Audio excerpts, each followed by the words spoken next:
Kailangan natin tapusin ang problema na ito para may balik ang Dr. Quack at ang mga kapatid ko.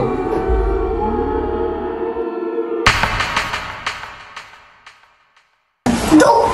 Ano yung nasa likod mo? Wala naman na! Dok! Nasa likod mo, Dok! Dok! Nasa likod mo! Asa?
Dito!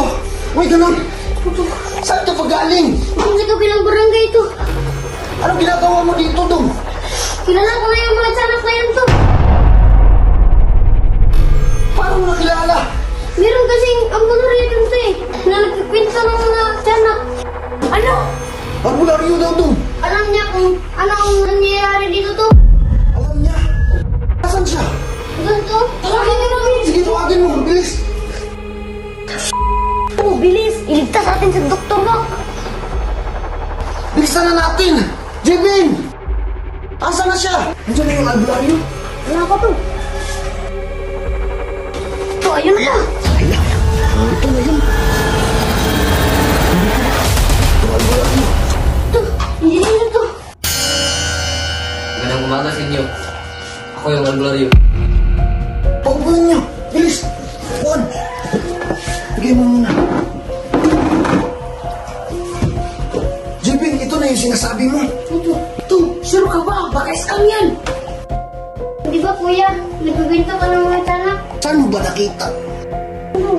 Sa bilang barangay. Saan barangay ba? Doon sa barangay na liklik. Oo, dahil mga kapatid ko sila.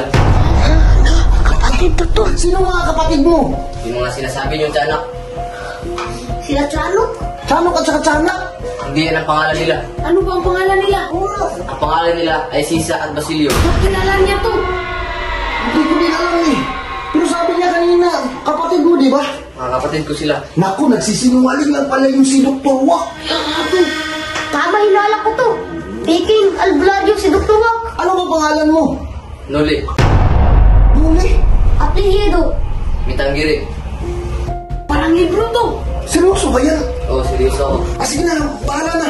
Ano bang may tutulong mo dito sa amin? Tutulungan ko kayong mabalik ang inyong albularyo.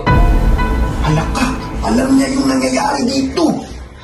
At saka isama mo na rin yung aso. Nakuha ba yung aso?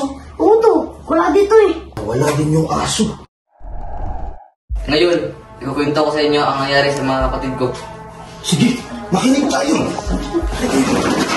Ano kayo dyan?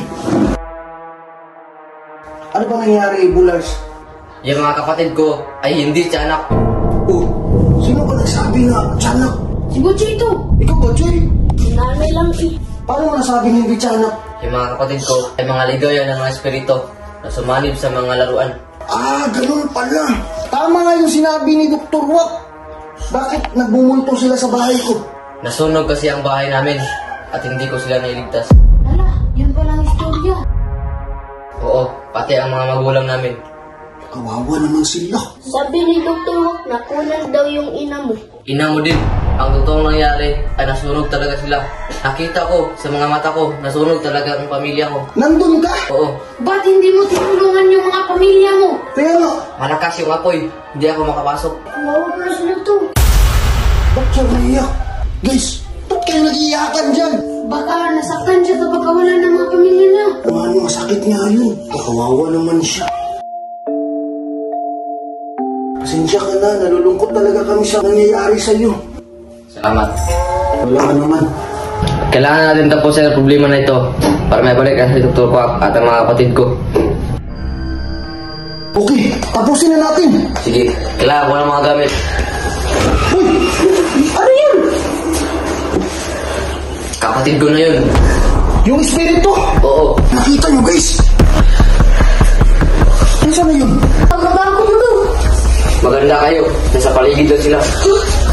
Kaya mong pahintuin yung mga kapatid mo eh.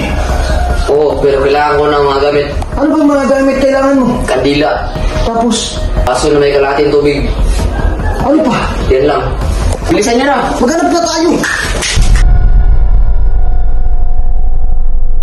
Nandito yung tubig. Anong gagawin niyo po dyan? Malis kayo guys.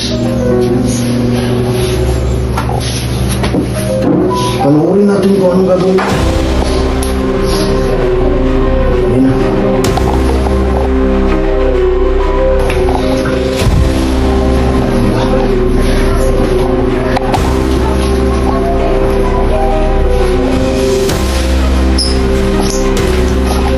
Ginamitan ko ng kapangyarihan niya.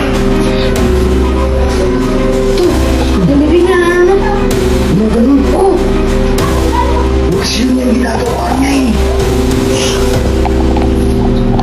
Sinusunod niya. Sumatayo na yung balahibo ko. Lumalamig mo. Ingat kayo guys. Ito.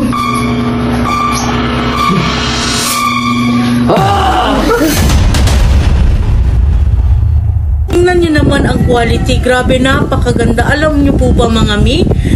300 plus lang po. Yung mga mahilig po ninyo na mga anak na magbasketball, ito na maganda to pang regalo sa mga anak po ninyo ha, na mga lalaki na mahilig magbasketball. As in, tingnan niyo naman ang quality mi oh. Rubber na po yan mi ha. Matagal talaga to masira mi. Kung birthday niya bukas or next week, pwede to, maganda to pang regalo. 9, pwede to sa 7 to 15 years old me. Maraming sizes available dyan ha, at mga style din at kulay po. I-check out na ninyo, nasa yellow basket, mayroong red, mayroon din po tayong ganito na sapatos. Tingnan nyo naman ang quality me. Maganda talaga ha. Check out na, nasa yellow basket sa baba. Ihabol nyo na ang sapatos, as in super cute at napakaganda.